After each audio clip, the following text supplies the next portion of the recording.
নমস্কার বন্ধুরা, আজকে একটা দুর্দান্ত স্বাদের রেসিপি করতে চলেছি। আপনারা এই পুরো ভিডিওটা দেখতে থাকুন। বাড়িতে ছানা না কাটিয়েই পনির তৈরি করে খান।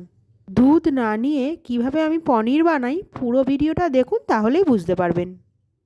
প্রথমে আমি কিছুটা পালং শাক নিয়ে নিয়েছি। পালং শাকটা ভালো করে কেটে নিয়ে আমি ভালো করে ধুয়ে নেব। ধুয়ে টুয়ে এইদিকে আমি একটা মিক্সিং বলে পালং শাকটা নিয়ে নেব। নিয়ে তাতে আমি দুটো ডিম দেবো। দুটো ডিমের পরে আমি একটু লবণ দেবো, তারপরে স্বাদ মতো একটু চিনি দিয়ে দেবো, তারপরে দেবো চালের গুঁড়ি। চালের গুঁড়ি দিয়ে ভালো করে চেপে দেবো। চেপে দিয়ে আমি পেস্ট করে নেব। পেস্ট করব এমন খুব মিহি করে নেব। তারপরে এদিকে একটু হালকা উষ্ণ গরম দুধ নিয়ে নিয়েছি।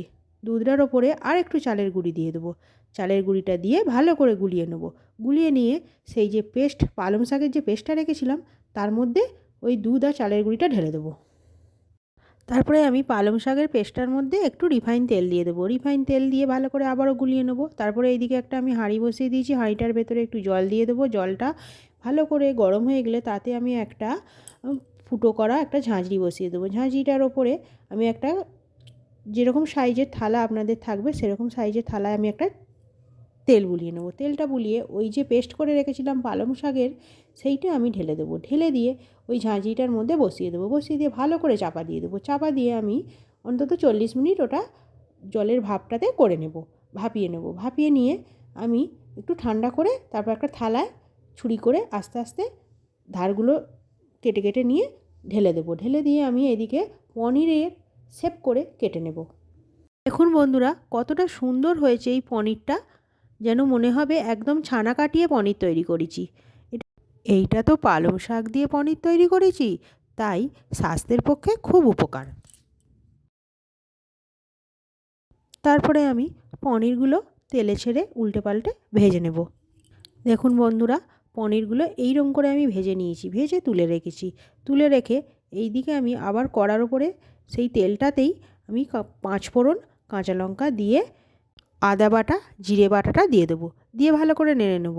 নেড়ে নিয়ে আমি আগে থাকতে এই রেসিপিটা করার জন্য আলু কেটে সেদ্ধ করে রেখেছিলাম, সেই আলুগুলো ওই তেলের মধ্যে দিয়ে দেবো। দিয়ে নেড়ে নেব। নেড়ে নিয়ে এই দিকে আমি একটা হলুদ গুঁড়া, লঙ্কার গুঁড়া, লবণ দিয়ে পেস্ট তৈরি করে নেব। পেস্টটা তৈরি করে নিয়ে এইদিকে আলুটা ভাজতে ভাজতে ওই পেস্টটা দিয়ে দেবো। পেস্টটা দিয়ে আবারও ভালো করে নাড়িয়ে নেব। নাড়িয়ে নিয়ে একটু ফুটবে, তারপর আমি এদিকে টমেটো সসটা দিয়ে দেবো। আপনারা যদি টমেটো সস না দেন তাহলে একটু টমেটো কুচি দিয়ে দেবেন। তারপরে আমি একটু মিষ্টি হওয়ার জন্য একটু চিনি দিয়ে দেবো। আপনারা নাও দিতে পারেন চিনিটা। যে পনিরগুলো ভেজে রেখেছিলাম সেগুলো দিয়ে দেবো। দিয়ে ভালো করে আবারও ভালো করে ফুটিয়ে নেব। ফুটিয়ে নিয়ে আমি এদিকে একটু গরম মশলা গুঁড়ো দিয়ে দেবো। গরম মশলা গুঁড়ো দেওয়ার পরে আমি 2 চামচ ঘি দিয়ে দেবো। তারপরে আমি গ্যাসটা অফ করে দেবো, দিয়ে চাপা দিয়ে রাখবো।